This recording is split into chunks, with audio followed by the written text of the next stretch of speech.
Hello everybody and welcome to our third video in our series of videos on the Age of Exploration. Today we'll be looking at Prince Henry the Navigator. So last time out we looked at the Great Silk Road, which extended from China all the way up until modern Turkey. We looked at the travels of Ibn Battuta and Marco Polo. We also looked at some of the technological advancements of the time, looking at the astrolabe, the quadrant, the magnetic compass, the development of lateen sails and rudders, also the lead and line technique for measuring the depth of water. So as usual, we begin this presentation outlining our learning outcomes for the video. So the first thing I'd like you to note from this video are 3 reasons why the Portuguese explored the west coast of Africa.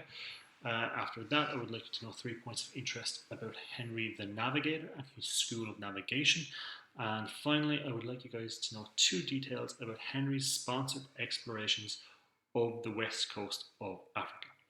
So Prince Henry the Navigator was born in 1394. He was the 3rd son of the King of Portugal, and in 1415 he took part in the successful siege of a port known as Quetta in North Africa.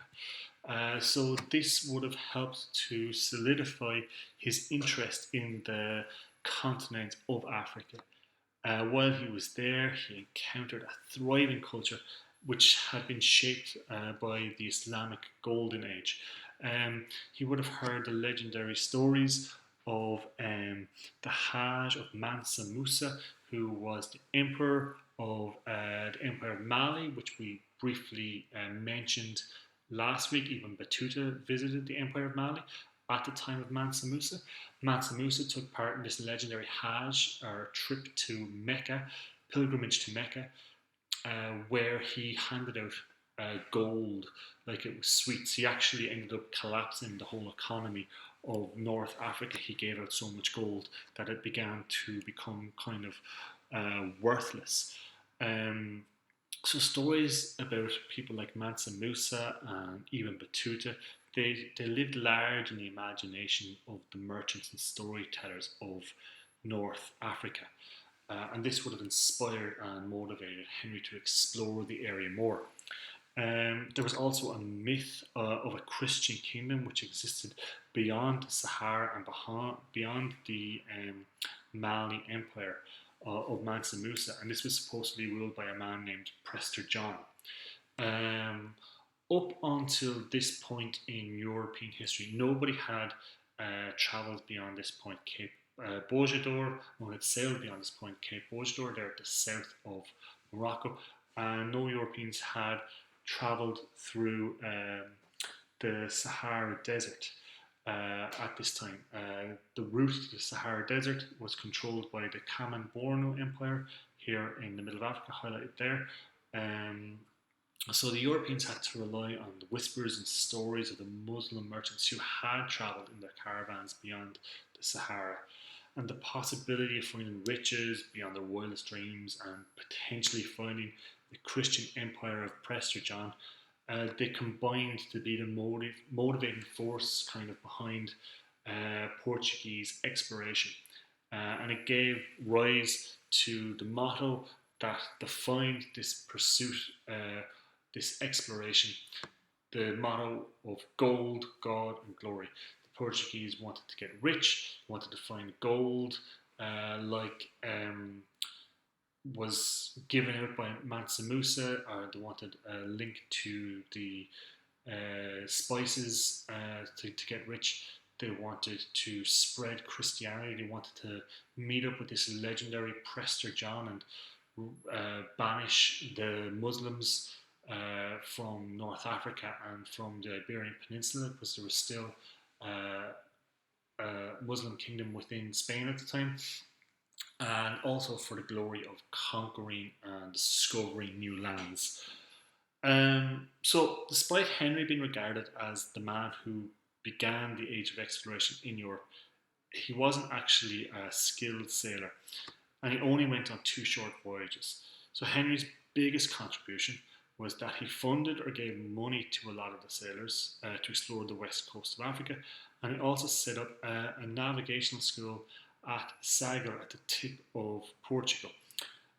So here he would have gathered map makers and shipbuilders and astronomers to plan voyages along the west coast of Africa. The map makers began to make more detailed maps. These were known as Portolan charts. These were based off of compass directions. We talked the last time about the magnetic compass being invented in China. This would have made its way over to Europe at this point. And the Portolan charts, these showed ports or landmarks along coasts, and they would have joined them with straight lines which the sailors would use the compass then to follow. So these new ways of map making, they would evolve, become more developed.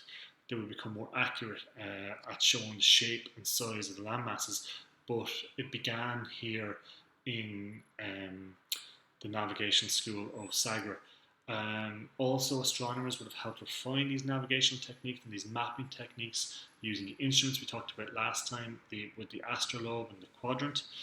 And perhaps the biggest thing to come out of the school at Sagres was the development of the caravel ship. So the caravel ship had a shallow keel so that it wouldn't run aground. They used a new technique building these ships where the wooden boards used on the side of the ship, they were fitted edge to edge. It was known as caravel built, and that's why the ships are known as caravel. So this made the ships longer than the boats that had previously been built, which were known as clinker built ships. These clinker built boats had overlapping boards. They were more expensive to make. They required more skill as well. So with these caravel ships, you were able to make sturdier, lighter, and less expensive ships. So some of the features then of the caravel ship was it would have had a lateen sail at the back. Remember, the lateen sail was used so that you could sail against the wind. They also would have had the main square sail, which would have been used by Vikings and all other European shipbuilders at the time. At the front, they would have had a square sail again, known as the bow sail. But they also had these raised platforms at the front and the back of the ship. These were known as castles. They were mainly used for defensive purposes.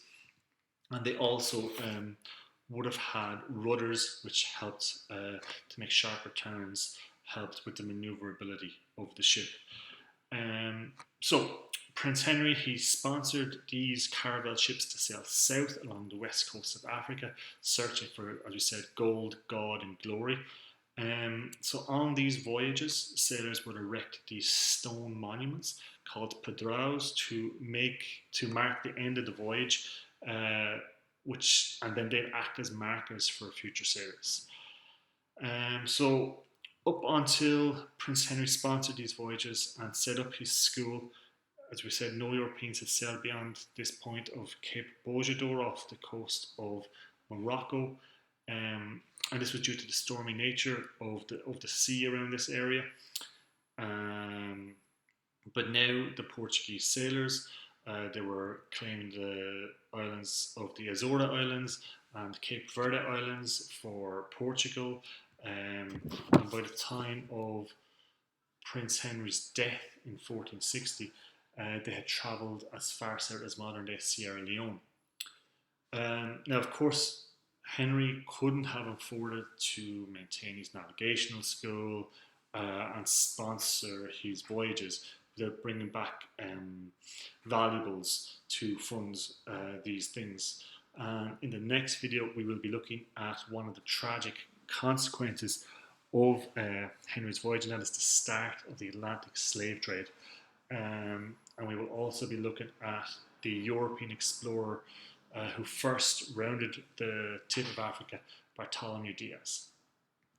So just to recap our learning outcomes for this video: number one, you should know 3 reasons why the Portuguese explored the west coast of Africa. So we have gold, they wanted to get rich, inspired by the stories of Mansa Musa, and to open new trading networks. God, they wanted to unite with the Christian kingdom of Prester John and spread Christianity. And glory, they wanted to conquer new territories for glory. No 3 points of interest about Henry the Navigator and his school of navigation. You know that was set up at Sagre. You will know about Portolan charts, caravel ships. You know about Henry then, about how he set up, was part of the siege in Ceuta in 1415.